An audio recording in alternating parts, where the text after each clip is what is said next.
Do we appreciate those around us? Do we appreciate their time? Do we appreciate what they do for us? I remember when I was out of work and the value that I got from the community, there was no So value. we don't appreciate, even when that person's there, just spending time with them. Respect yourself, be happy where you are in your life.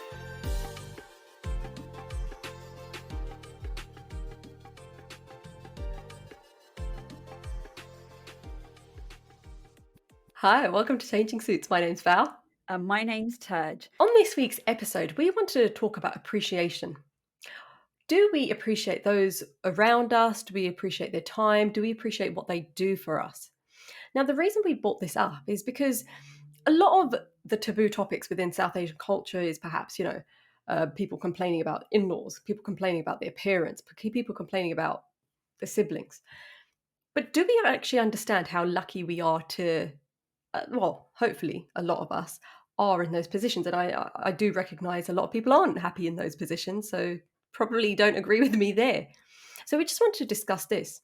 So Taj, what does it mean to you about appreciating someone, valuing someone? What does it mean to you? I think I'm going to start off with mothers aren't appreciated enough because I remember when I was out of work for 8 years, I chose to be because I wanted to be. Well, okay, for some. Yeah.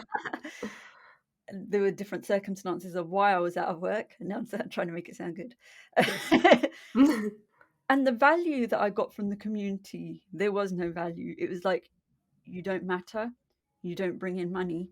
I mean, it's not as if I'm going to line their pockets with my money, but it was a case of you stand nothing in the community because you have no money, you're not valued.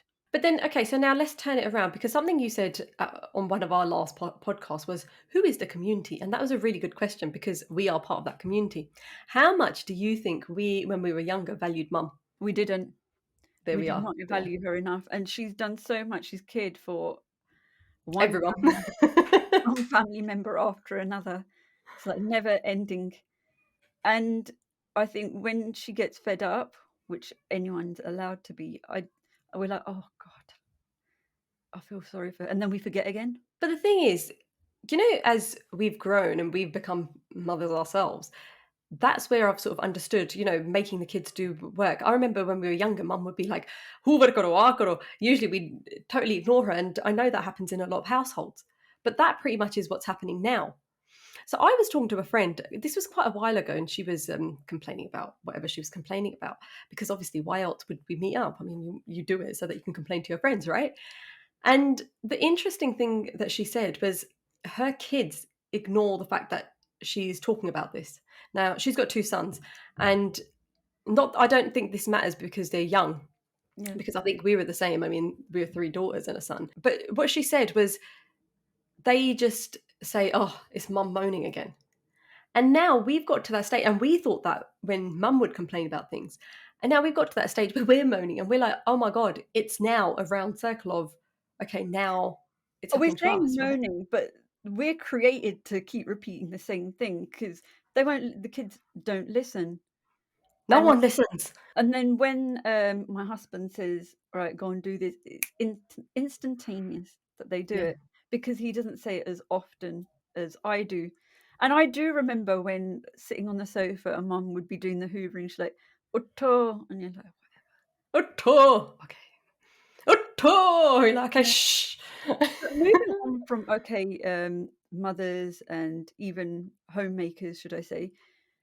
For example, if you're in a job, like we've said throughout quite a lot of the podcast, is in South Asian families, the roles that are valued are solicitors, lawyers, doctors, dentists, and they are seen as if you achieve those, you've hit it. Hmm. And then I think that is still in our generation's mindset as well. Because if you do anything, like for example, I had a friend and her friend works in the council, And her friend, yes. works We in know that Taj is totally talking about herself, but okay, carry on. not me. It's not her. It's not her. Don't worry, everyone. It Yeah. can't be me because I've worked in council jobs, so why would I put Okay, down go on. people that works in council? So her friend works in a council job, and it's like her job is pretty high, credit to her, she deserves it, she works hard. But it's like, oh, she only works for the council. And I'm thinking, yeah, but for that person, they're working there and they're happy that they're working there. Who are we to judge what, what path they've picked? And what See, value, so why is your job more valuable than this person's job? They're bringing something in the community as well. I find it really interesting. I mean, I've got something to add to this because of roles that I've seen and I've been in, and how people have responded to that. And I'll talk about that in a little while. But I find it funny when people in those positions are kind of up themselves. And it's like, hold up there. You ain't giving me no money, so you don't need to be up yourself because I don't give a shit. Um, I get really annoyed with that. That's my bugbearer. But going back to what you just said earlier, I mean, I've been in positions, political positions, where as soon as I got the position, I knew everyone knew me, and everyone wanted to know my name, and I'm like, please don't know my name. And then as soon as I decided to step away, then it was a totally different thing. Now I know, and I'm gonna sort of blow my own trumpet. I didn't really care because I didn't like it when people came up to me. I'm like, oh, I don't know you. Keep away. I've just come from my Tesco shop. But not that I ever do. I hate doing the shopping so online. But the point I'm trying to make, it is hard for those people that are in those positions and lose those positions, and then people kind of treat you differently. Now I didn't mind it, but I know there's others that have been like, it has been a hit because Yeah. it's a totally different way of life. I mean, to be fair, when I came to West London, no one knew me. East London, because of the positions I was fortunate to be in, I could go place and people would know my name and I'd know who they were. Here, I didn't know anyone, and it was different. So it was a bit of a culture shock even for me. I was fine with that. For me, I think it did have an effect on my mental health because I came from East London. I was in the political arena as well. And again, everyone knew my name and you got the respect and you knew people. And not that I had the power at that time, but still people knew me. And then when I got married and moved to Swindon, no one knew who I was.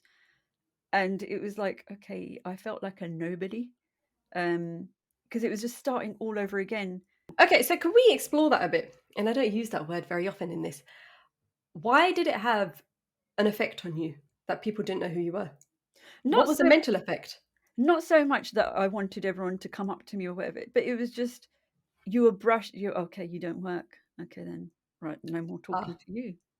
okay, so see, that's probably what was different. It wasn't the fact that people knew you, and then it was more the case of, well, because I carried on with the job, then perhaps I didn't Yeah. experience that. That probably is the issue, not the fact that people knew you and then didn't know you. Is that I think a bit of both, to be honest, okay? um, because I've realised in myself that I like to. I'm a very sociable person. I'm not very good at small talk, but which is very like contradicting. But I'm a very sociable person. I I'm like the opposite. See, although you say it's a contradiction, I'm the opposite. I don't like socializing, but if I'm in a thingy, I will socialize the hell out of that place. when I'm having small talk, it has to be have meaning because otherwise I'm in my mind thinking, okay, I'm wasting my time. Whereas I'm the opposite. I'm like, you can waste my time because I've taken time, so I just want to have fun. But oh, you say that, but Yeah. whenever we're on the meetings to each other, you've got this. I think it's Alexa, and every so often it goes beep beep. And only last week did I realise why the beep beep keeps going off, and it was because you time everything that you do. I was like, oh my god, isn't that really stressful? Because then you're pressurizing yourself to do things at a certain time, And and I've noticed the kids do it as well. So we use Alexa for, oh, so they're on their device. You've got 10 minutes and then you have to get off your device. Alexa, put a timer on for 10 minutes. And now they do the same thing to me. So if I say, okay, give me 2 minutes, they're like, Alexa, 2 minute timer, please. I'm like, so it has sort of worked. But otherwise, it, they just, I feel like there's a lot of pressure there. Like you're constantly the timer's going off. Even I'm like, oh my god, the next task. okay. And I don't that live brings like that. Okay, and do we know that? Okay, so that was another thing that we learned. So this holiday, the summer holidays, and I know this is going to go out a few weeks later, but we spent quite a lot of time together, and we learned that. And I know we mentioned this, but we've learned that we are very different people now. In the fact that I pretty much, you know, live a rigid timing scale. Un And laissez-faire. that was driving me crazy, and the other side was driving you crazy. So I get it, Yeah. but that's really interesting because obviously growing up together and then getting married, you can see where our husbands had an effect on us, whether it is good or bad. Because I don't think I could live like you, where it's just like, don't worry, babe. I'm like, never get anything done. And I did find that stressful that you were, like, constantly, like, on the watch. But saying that, to certain things, I think timing is important. For example, I like to be when there's a meeting, I will turn up even half an hour before the meeting, and I will and this probably is the reason why I get anxiety. If I'm late, even 5 or 10 minutes late, which can happen because I don't know, I might have lost the way because 'cause I'm rubbish with, navigating. I feel really tense and the anxiety starts playing up of, "Oh my god, I'm late. This is so out of order," for the person, for example, if they're doing a presentation or anything like that. This is so out of order because they put their time into building this presentation or even a doctor's appointment. That's their time. Well, yeah, don't be late for a bloody doctor's appointment. They'll cancel the damn appointment. But then Okay, so this brings it on Indian timing because we know, and you've seen it yourself with many of the events that you've carried out, where especially the South Asian community, and obviously our organisation caters mainly to the South Asian community, where time for most people in the community is very much laissez-faire. Now you'd think that you'd be okay with that, but not you're not okay with it. And so we've actually written on some of our posters prompt. I remember we did it on it one. Not that means it made nothing. any different. It didn't make any difference. But I hadn't realised until we spoke to someone that we're working quite closely with, and he said, and he's not from the South Asian community. He goes, it's really interesting because in the South Asian community, the way you set up an event is you'd have that firstly that time that everyone's going to be late, but also that sort of sociable time, and then you'd have whatever activity we're going to have. Whereas other communities might be, I know the white community, because we were just comparing those two, was they'd be there on time, do the activity, and then the social time would come after. And that's something to consider in itself as well. I mean, it's just a cultural thing. No, but I would have thought we would have become a bit more westernized and, be Being on time. I don't know who I think I am, but being on time. Because I think I find it aggravating, for example, even a Teams meeting, I will turn on 5 minutes before the time because I don't wanna be late. Now, the listeners might be thinking, okay, so you were talking about appreciation, and all of a sudden you're talking about time. And this part rolls into it because of time appreciation. I know that sounds like I'm trying to sales pitch it, but that is essentially what we're looking at because time is very short, especially when you've got an Alexa timer that's about to go off. But when I can appreciate both sides, but now so before when I wasn't doing the presentation, I wasn't doing the event, da, da, da, I might leave on time and then I'd be late in traffic and then I'd be late. And they'd be like, oh, what are you going to do, sort of thing. Whereas now I agree. I don't know if it's as you get older that you start appreciating, well, this is someone's time. So we should be early for that. And also, it does take off the stress, even for yourself. I think also the reason why I find it frustrating when people are not on time is probably because we've experienced a lot of people in family, friends going through health issues and where they haven't been able to be in control of what happens with their life. And you're like, it was almost wasted time where they could have fitted everything in I know for what you're talking about, and I just want to bring this up. I mean, I'm assuming you're talking about Marcy. Is that right? I don't know if yeah, you were. well, Okay, so generally. that is an example because one thing she used to say was, especially to mum, was you don't ever, and she used to say it in Punjabi. How did she say it in Punjabi? I can't even remember. "ਜਦੋਂ It's ਮੈਂ like, ਪੂਰੀ ਹੋ ਗਈ, ਮੁੜ ਕੇ ਨਾ ਰੋਈ," something like that, right? So we don't appreciate, even when that person's there, um, just spending time with them. And that's yeah, something. yeah, when I used to come down to or go down to London, she used to say, "Oh, make sure you tell me that you're coming. We need to spend time together." And you're like, "Okay, okay, we'll spend time together." And you're like, you don't think that, because we all think that we're immortal, that the time will come where you will expire. Um, Expire. Yes. um, Expiry hogi. That's what they say in India, right? in India, that is Expiry what they hogi. say, expire Yeah. holder. I found So that a okay, really strange concept, but anyway, but it is true. because like being Like, bred. off Best date. before dates. Okay, so not only have we spoken about, appreciating parents' time, um, but what else do we need to appreciate? Can I bring one up? Because I think this one's an important one.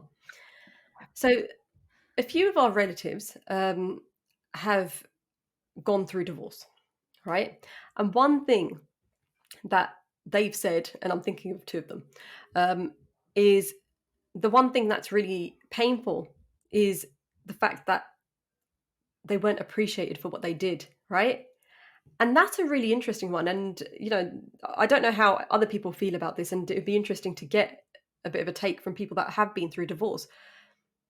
But that's a tough one when you have given your all. And, this isn't across all households, but if someone feels that they have given their all and they haven't been appreciated, then how do we change that? I mean, if you're going through a divorce, I mean, they're not going to be like, oh, yeah, thanks for, you know, whatever. And this is both sides, men and women, Mm. both sides, because we've had these discussions where, men feel the same.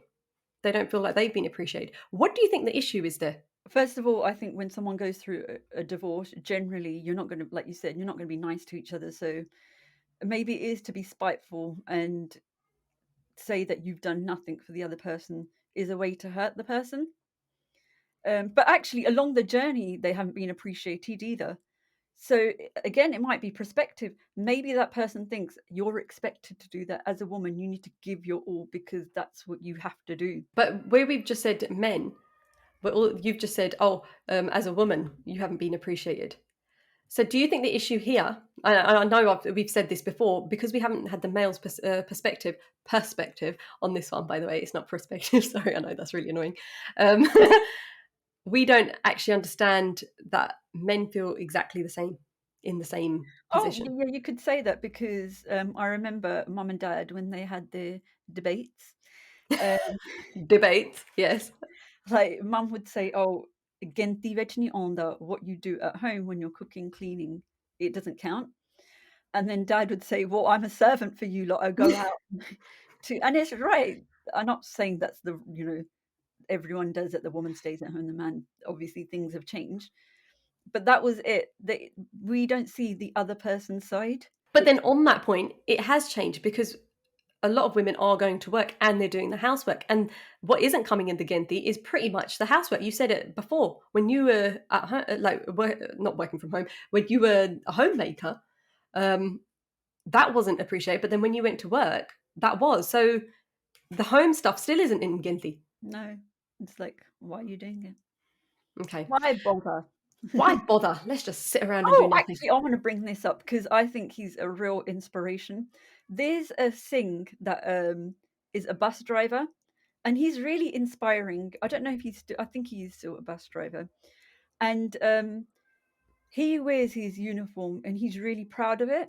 And he holds a briefcase, and this is when I used to see him at the Godthrower, probably before COVID. And you could tell that he was really proud of what he was and how he worked and what he worked as, or maybe just as a person, he was proud.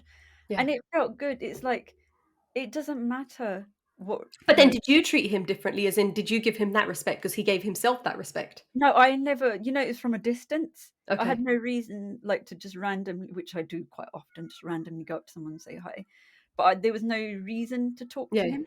Yeah. Weird thing to say, but But then I felt really inspired by him. And then he did come on buses, and he had, I think he won some sort of award, and it's like that. I think that inspired me a lot because that made me think, okay, it doesn't matter what role you're in, as long as you're comfortable yourself and you're proud of yourself. It doesn't matter what anyone else thinks, as long as you're happy. But that's really interesting because you've said he inspired me. Yeah. So is it the fact those people that don't feel appreciated is the fact that they don't take pride in what they're doing? Therefore, that's what stops other people taking pride in Yeah, them. yeah, because I suppose what you portray and reflect does make an impact on how someone perceives you. For example, if I said, I'm doing amazing, I'm changing the world, my world, because everyone's world is what they make it, then maybe others would be like, yeah, she's making an impact. Yeah. So it's, I suppose, what you give off, the positive vibes that you give off, and the way you portray, yeah. Well, this is I don't know if this is true, but I feel like I did read this somewhere. So when Nelson Mandela was in prison, um, and I apologize if I've totally made this up, but it sounds really good if it is true. Um, he obviously the duties that you do within the prison thing, the whole point of prison is to make you feel less, right? You're just like everyone else. Da, da, da. That's the whole. I would have thought the psychology behind it, and there's someone out there that can talk about this a bit more. But basically, he was doing, I think, dinner duty, or giving out the lunches or something. He was one of the duties, whatever it was. He would take pride in that, even though in prison they're supposed to take away all your liberties, take away your pride, all this sort of stuff. His pride was, I'm feeding those people. And that, I feel like it is true, but I have read this. He said that is what got me through it. The fact that what I was doing was very important. That's it. I think that kind of hits the nail on the head. It's the importance that you have from what you're doing. It could be anything. It could be a road The meaning sweeper. of life. Yeah, Meaning of because life. if you think about it, a road sweeper, you're cleaning, you're making the area hygienic for other people so they don't get illnesses. You don't have rat infestations. So Mm. yes, that is an important role. Okay, you might not be earning the bucks of a CEO. CEO. But apparently they do make good money, I think, from what I've heard, the rubbish collect. I think so. Not that it comes But to I'm much just because of saying, like, inflation. our parents wouldn't say, "Right, become a road sweeper." That isn't what they would aspire their kids to do. Okay. Yeah. Yeah. Okay. So what is it that we can do? Let's go back to how can we appreciate our parents? Because look, regardless of what happens, our parents are getting older. And a lot of the people listening to this podcast are from, a very similar generation to us. Therefore, they're in the same position. Their parents, if they are with us, are getting older and they may be retired or coming up to retirement. Mm. But what can we do to appreciate them? And what can we make our kids do to appreciate us? I think the question should be, what can we do to appreciate anyone in any role that they're in? Because essentially that is what the podcast is about it doesn't matter where you are in your stage of life, what profession you are or not profession, it's about appreciation and valuing that person for what that person is. I think first of all maybe I would say work on yourselves or work on myself and I appreciate. would work on yourself. Yeah, that's Yes. what it's meant to be. I would work on myself to value what I'm doing so you get respect from other people. And yeah, if you value what you're doing, then hopefully others will follow. Okay. And how about those? Okay, so let's talk about in-laws now, because obviously this comes up a lot with some of the topics that we talk about. And again, we're quite forward in saying, look, a few of the podcasts that have been really popular are the ones where we have spoken about in-laws. That just is how it is. As we've grown up, there's always been that inbuilt thing from people that you've seen where you're not going to get on with your mother-in-law. That has always been a thing. But we know, and the vice versa. So those are our mother-in-laws have always been like, oh yeah, the other way. Daughter-in-laws aren't going to be doing it. So it works both ways. But we all know that there's always something that both parties sort of do that is good. Most of the time you probably piss each other off. That's fine, and that's not all situations. But how can we appreciate the things that they are doing? And that's with me in mind. The fact that my mother-in-law's downstairs looking after all the kids. So so we have to be super nice today, no joking. But what I can we think, do to take out the good parts of even those relationships which have, been perceived as always being bad? And that's not in the case in a lot of situations, but what can we do? I mean, there's always going to be bits that annoy you about anyone. I mean, we annoy each other, rightly so, which we found. But it's Yes. about stepping back and thinking, okay, that's the way that they live their life, that's their set of values. And everyone's growing in a different way. Everyone's got their individual journey. You might be living in a household or you might be a family unit, but everyone's still got their own outlook on life. And it's appreciating that that is the way that they want to live. Is there anything you want to add before we come to the end of this podcast? Because we've covered a lot, and to be fair, the part that I want to cover was time, because now, like I said, I'm getting frustrated when things aren't done on time, or you know, and I think I've covered that. Then I suppose timing as well when things aren't getting on. For example, if someone doesn't turn up to, I don't know, an event or something on time, we have to also take a step back and think, okay, there might be a reason why they might not turn up on time. Maybe they had issues even stepping out of the door, anxiety issues. Maybe that was the reason why they had to force themselves. They've made it, all right, it's 10 minutes late, but maybe it was so hard for them to get that to that stage. If you have someone in front of you saying, "Oh my god, why aren't you on time?"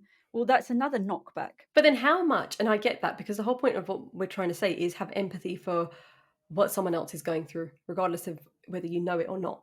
And that's really important. That's the whole point of a lot of the podcasts we do. Think about what the other person's going through before you jump down their throat. However, if that was the case, what you've just said, you wouldn't get shit done. You just won't get anything done. And I get that you can appreciate, oh, that person might have had problems getting out of the door, or this might have happened, or this might have happened. But nothing's going to happen if you keep on saying, "Oh, okay, I won't say too much about that." So how do you get around that? Because productivity is I really don't think important. it's a case of not saying too much about it. Maybe, for example, if it's an employee and they have got anxiety turning up to a meeting, then work with them and say, "How can we, like, work with this? Maybe you can turn up earlier, scope the room, Mm. um, get comfortable, and then rather than turning up late, you can come into the meeting earlier than anyone else and get comfortable." So working a way around it. That is a good suggestion. That is a really good suggestion. On that point, so if we look at things like DE and I've realised it's that way around in workplaces, and we actually had this conversation on a previous episode with Ash Ahmed, um, where it was a case of, well, you need to appreciate what that person. So it's equity that she was talking about. Appreciate what that person might be going through. If it's a mother from the South Asian community, maybe she's got those pressures of childcare, whilst she's got the cultural pressures of people saying, why have you gone back to work, or something like that. As an employer, what do you do with that? And I know this is a conversation that we'll be having a lot in the future. Um, but again, that's that appreciation for the employer and the employee. As the employer, how can they appreciate what they're doing? I think learn more about we put in policies and stuff like that, but do we actually uphold them? Do we actually understand them? Have we got time to uphold them? Because what's the point of writing a piece of paper and actually doing is it just so you can tick box, which quite a lot of organizations are realizing that it needs to be implemented rather than just having a document there and just gathering dust. I But think then that's the the other answer way, to your question. that does, It that's a pretty sounded good. good. No, it does. And anyone that hasn't heard, we are doing events on the truth about D and I in the workplace. So just keep an eye out for that on social media if it hasn't already gone out before this podcast has gone out. Obviously, the other side of it, as an employee, how can you appreciate, despite going through whatever we're going through at home, how can you appreciate the perspective of the employer? I've got an answer for this. Go on I know then. you're thinking. Something. Yeah. I actually think that we already think too much about the employer, and that's the issue that we have with DE&I, and that why it's become a tick box exercise, because we think actually we won't tell them about what's going on at home because they don't need to know. We will keep up a pace, we'll keep on doing whatever we need to. So I actually think we've got too much appreciation for our employers, and that's why we don't mention anything. I My don't think that's always the case. I think Okay. sometimes some people overshare, where to the point of the whole you don't even work in the day because you're oversharing so much. I remember having an employee who was just constantly sharing what was going on at home, and I was like, "I think you need to have time off to deal with this." 'Cause it's not good for you, it's not good for the organization. Because as an employer, you need to see both sides. You need to respect the person and what they're going through and help them through their mental health. But yet you've got an organization that you still need to run no matter what's happening, because at the end of the day, it is what it is. But then what if it's an ongoing issue? What if, like I said, that example of a woman that might have young kids, should have the pressure from home of why have you gone back to work, but she needs to go back for her own sanity otherwise, or financial reasons. Then what do you do? Because that's an ongoing issue. That's not just a Then it would be a blip. question of, is the role right for them? Hold on. In that case, you're putting it on the employee of if that's not right from because the employer hasn't adapted to them. In that No, case, we've just you'd have to make all the changes, like I said before. You work with it, for example, get the person to come in for a meeting earlier or work out through the things. But if it still comes to the point that nothing can be resolved, then it is a question of, is it wrong for the employer to expect this all from the employee who just can't live up to the work that needs to be done? I think this has turned into a conversation we're going to have in another episode between ourselves, I think, because I'm not totally on board with that, but I don't want to turn this whole thing about D and I on this podcast.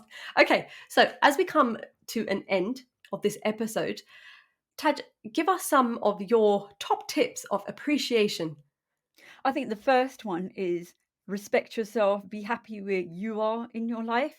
And to be honest, we've been saying, oh, then others will respect you. Well, your own happiness is more important, as in you being happy with the position, the profession, or not profession that you're in, is more important than what anyone else feels or thinks. Number one. Number two, do I need to have a list? No, you don't. I actually thought Oh, that was a that's it. really okay. I was going to say that was a mic drop. I thought. Anyway, perfect. That's goodbye from me. And goodbye from me. Follow us on Instagram and Facebook, changing_suits, and subscribe so you never miss an episode.